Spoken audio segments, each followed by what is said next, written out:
Welcome everybody, welcome to my channel টুসি English coaching. সবাইকে বলবো প্রথম থেকে ক্লাসটি মনোযোগ সহকারে করতে। আর আজকে যারা চ্যানেলে প্রথম রয়েছে এবং এখন অবধি যারা চ্যানেলটিকে সাবস্ক্রাইব করনি, তারা অবশ্যই চ্যানেলটিকে সাবস্ক্রাইব করে প্রতিনিয়ত এই ধরনের ক্লাস করতে থাকো। তো চলো আজকে ক্লাস শুরু করা যাক। আজকে থার্ড কন্ডিশনাল সেন্টেন্স সম্পর্কে আমরা আলোচনা করব। তো প্রিভিয়াস ক্লাসগুলিতে আমি জিরো, ফার্স্ট এবং সেকেন্ড কন্ডিশনাল সেন্টেন্স সম্পর্কে আলোচনা করছি। তো প্রিভিয়াস ক্লাসগুলি তোমরা যারা দেখোনি তারা অবশ্যই ক্লাসগুলি দেখে নিও। তো থার্ড কন্ডিশনাল সেন্টেন্স কি এবং থার্ড কন্ডিশনাল সেন্টেন্স আমরা কোথায় কিভাবে ইউজ করব তা আজকের ক্লাসের মাধ্যমে দেখব। তো থার্ড কন্ডিশনাল সেন্টেন্স হচ্ছে সেই ধরনের সেন্টেন্স যেগুলির মাধ্যমে বর্ণিত হয় কি কোনো পাস্ট ইমাজিনারি অ্যাকশনের ফল যেখানে বর্ণিত হয় সেখানে আমরা থার্ড কন্ডিশনাল সেন্টেন্স ইউজ করি। তো থার্ড কন্ডিশনাল সেন্টেন্স কিন্তু অন্যান্য কন্ডিশনাল সেন্টেন্সের মতো দুটি পার্টে বিভক্ত। একটি হচ্ছে ইফ ক্লজ এবং আরেকটি হচ্ছে মেন ক্লজ। তো দুটি পার্টে মধ্যে ইফ ক্লজটি কিন্তু পাস্ট পারফেক্ট টেন্সে লিখতে হয় এবং মেন ক্লজটি কিন্তু আমাদের কিন্তু পারফেক্ট কন্ডিশন হিসেবে কিন্তু লিখতে হয়।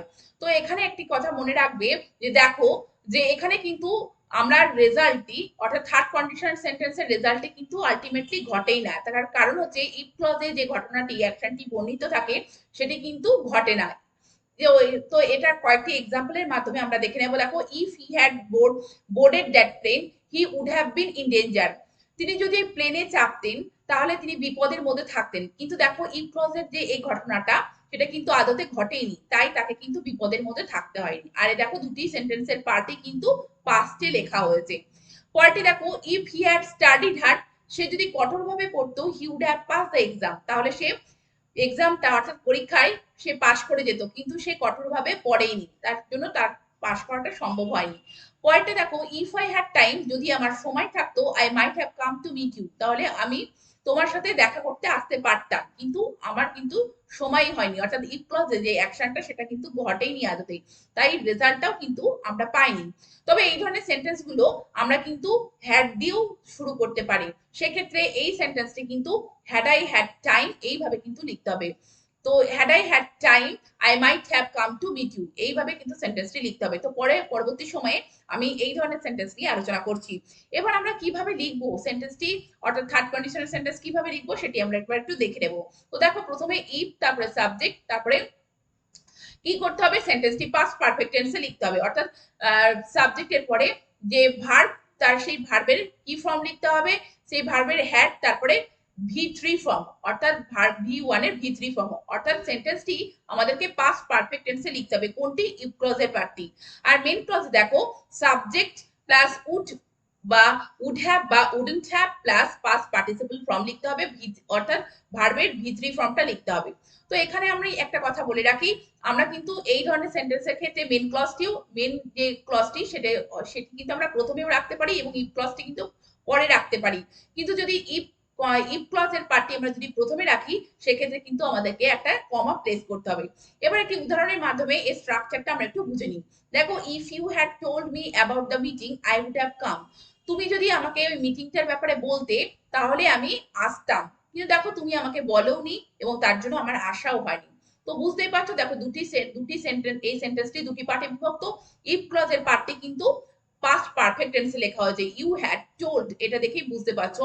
এবং এটি দেখো পারফেক্ট কন্ডিশনালে লেখা হয়েছে, মেন পার্টটি যে উড হ্যাভ কাম কিন্তু লেখা হয়েছে। এখানে কাম প্লেস করা হয়েছে কারণ ভি3 ফর্ম, কামের যে ভি3 ফর্ম সেটা কিন্তু কামই হয়, সেজন্য এখানে কাম লেখা হয়েছে, আই উড হ্যাভ কাম। এবং এখানে উডন্ট দিয়েও তুমি কিন্তু এই সেন্টেন্সটি এক্সপ্রেস করতে পারো বা লিখতে পারো কি, if you had told me about the meeting, তুমি যদি আমাকে মিটিংটার ব্যাপারে বলতে I wouldn't have missed it, তাহলে আমি এটাকে কিন্তু মিস করতাম না। তো তুমি আমাকে বলোনি, তার জন্য কিন্তু আমার আসা সম্ভব হয়নি, তো এটা মিস হয়ে গিয়েছে। তো সেন্টেন্সের স্ট্রাকচারটা তোমরা কিন্তু দেখে নিলে। তো আগে এবার আমরা এই ইফ এর পরিবর্তে কিন্তু আমরা হ্যাড দিয়েও কিন্তু সেন্টেন্সটি বলতে পারি। অর্থাৎ দুভাবে কিন্তু এই ধরনের সেন্টেন্স আমরা বলতে পারি। কেমন ভাবে? দেখো, if you had obeyed orders this disaster wouldn't have happened. তুমি যদি কি হতে, যদি এই মান্য করতে, এই অর্ডারটা মান্য করতে, তাহলে এই বিপর্যয়টা ঘটতো না। তো এই সেন্টেন্সটি এইভাবেও লিখতে পারি, had you obeyed orders this disaster wouldn't have happened. Had you obeyed orders this disaster would not have happened. তো তোমরা দেখতে পাচ্ছ যে এখানে আমরা ইফ ইউজ করি সেখানে কিন্তু আমরা হ্যাড ইউজ করব, কিন্তু যখন হ্যাড ইউজ করব তখন কিন্তু আমাদেরকে ইফ আর ইউজ করলে চলবে না। এবং এখানে হ্যাড যেহেতু ইউজ করেছি সেখানে সেজন্য ডাবল ভাবে আমাদের এখানে কিন্তু আর হ্যাড দেওয়ার দরকার নেই, আমরা এইভাবে সেন্টেন্সটি এক্সপ্রেস করতে পারবো। কিন্তু যে ক্ষেত্রে আমাদের আছে অর্থে ইউজ হবে সেক্ষেত্রে কিন্তু আগের স্লাইডে তোমরা দেখলে যে হ্যাড আই হ্যাড টাইম এইভাবে কিন্তু সেন্টেন্সটি লিখতে হবে। যে ক্ষেত্রে আছে অর্থে বোঝাবে সেক্ষেত্রে হ্যাড আই হ্যাড এইভাবে কিন্তু সেন্টেন্সটি লিখতে হবে। এইবার দেখো আমরা তো ইফ ক্লজটি দেখলাম, ইফ ক্লজের পার্টি, এবার মেন ক্লজে দেখবো। মেন ক্লজে তো আমরা দেখলাম যে উড হ্যাভ বা উডন্ট হ্যাভ আমাদের ইউজ করতে হয়, কিন্তু আমরা কিন্তু মেন ক্লজে উড বা মাইটও ইউজ করে সেন্টেন্সটি বলতে পারি বা লিখতে পারি। কেমন ভাবে দেখো, if we had found him earlier, আমরা যদি তাকে আগেই খুঁজে পেতাম, we could have saved his life, তাহলে আমরা কি করতে পারতাম, তার জীবনটা বাঁচাতে পারতাম বা তাকে বাঁচাতে পারতাম। তো এখানে দেখো পারা ব্যাপারে, এবিলিটির ব্যাপারের জন্য আমরা কিন্তু কুড হ্যাভ ইউজ করতে পারি। তেমন ভাবে if we had found him earlier we might have saved his life, আমরা কিন্তু এভাবেও সেন্টেন্সটিকে বলতে পারি। তো মাইট হ্যাভ যখন ইউজ করব সেখানে পসিবিলিটির ব্যাপার, যে আমরা বাঁচালেও তাকে কিন্তু চেষ্টা করলে, অর্থাৎ আমরা যদি তাকে খুঁজে পেতাম তো তাকে বাঁচালেও কিন্তু বাঁচাতে পারতাম। তো এখানে কিন্তু পসিবিলিটির কথা উল্লেখ করা হয়েছে। সেই রকম ভাবে কুড হ্যাভ দিয়ে আরেকটি এক্সাম্পল আছে, তোমরা সেটি দেখে নিও। এবার দেখো যে আমরা থার্ড কন্ডিশনাল সেন্টেন্স বিভিন্ন ক্ষেত্রে ইউজ করি, তবে রিগ্রেট প্রকাশ করার ক্ষেত্রে কিন্তু আমরা এই থার্ড কন্ডিশনাল সেন্টেন্স ইউজ করতে পারি। কেমন, if my alarm had not gone up, এক্সাম্পলটা দেখো, if my alarm had not gone up, অর্থাৎ আমার অ্যালার্মটা যদি না বন্ধ হতো, I wouldn't have been late to work, তাহলে আমার কিন্তু কাজে আসতে কিন্তু দেরি হতো না, তাই তো। এখানে কামও বলতে পারো, wouldn't have come late to work, তো আমার কাজে কিন্তু আসতেও দেরি হতো না। কিন্তু দেখো অ্যালার্মটা কিন্তু কি হয়েছিল, অ্যালার্মটা কিন্তু অলরেডি বন্ধ হয়ে গিয়েছিল, তার জন্য কিন্তু আমি সময় মতো কিন্তু কাজে আসতে পারিনি। তো দেখো দুটি পার্টেই কিন্তু পাস্টে লেখা আছে এবং এর মাধ্যমে কিন্তু আমরা কি করছি, দুঃখ প্রকাশ করছি। পরেরটা দেখো, if there had not been so much traffic, যদি সেখানে ট্রাফিক না থাকতো, ট্রাফিক জ্যাম না থাকতো, we wouldn't have miss our flight, তাহলে আমাদের ফ্লাইটটা কিন্তু আমরা মিস করতাম না। তো এই সেন্টেন্সগুলির মাধ্যমে আমরা কি করছি, রিগ্রেট প্রকাশ করছি। তো রিগ্রেট প্রকাশ করার জন্য আমরা কিন্তু এই থার্ড কন্ডিশনাল সেন্টেন্স ইউজ করতে পারি। এবার দেখো যেটি খুবই ইম্পর্টেন্ট সেটি হলো সেকেন্ড কন্ডিশনাল এবং থার্ড কন্ডিশনাল সেন্টেন্সের মধ্যে আমাদের কিন্তু মাঝে মাঝেই একটু বুঝতে অসুবিধা হয়ে যায়। তো এখানে সেটি রেখেছি দুটি সেন্টেন্স পরপর। দেখো প্রথমটি সেকেন্ড কন্ডিশনাল এবং পরেরটি কিন্তু থার্ড কন্ডিশনাল সেন্টেন্স। তো প্রথমটি দেখে নাও, if someone tried to blackmail him he would tell the police, যদি কেউ তাকে চেষ্টা করে ব্ল্যাকমেল করার, কেউ তাকে তাকে ব্ল্যাকমেল করার চেষ্টা করে, সে কিন্তু পুলিশকে ইনফর্ম করবে, he would tell the police, সে কিন্তু পুলিশকে বলে দেবে। দেখো এখানে কিন্তু পসিবিলিটি ব্যাপারটা আছে এবং এখানে ফিউচারের কথা বলা হচ্ছে। তো সে যদি, কেউ যদি তাকে চেষ্টা করে, কিন্তু এখানে পসিবিলিটির ব্যাপারটা আছে, যদি কেউ ভবিষ্যতে চেষ্টা করে সে কিন্তু কি করবে, সে পুলিশকে বলে দেবে। আর পরের সেন্টেন্সটি দেখো, থার্ড কন্ডিশনাল সেন্টেন্সে লেখা হয়েছে, কেন দুটি দেখো সেন্টেন্স, দুটি সেন্টেন্সের দুটি পার্টই কিন্তু পাস্টে রয়েছে। তো প্রথমটি দেখো পাস্ট পারফেক্টে রয়েছে এবং মেন পার্ট, মেন যে কন্ডিশনাল, মেন কন্ডিশনাল সেন্টেন্সের পার্টটি সেটা কিন্তু উড হ্যাভ টোল্ড এইভাবে লেখা হয়েছে।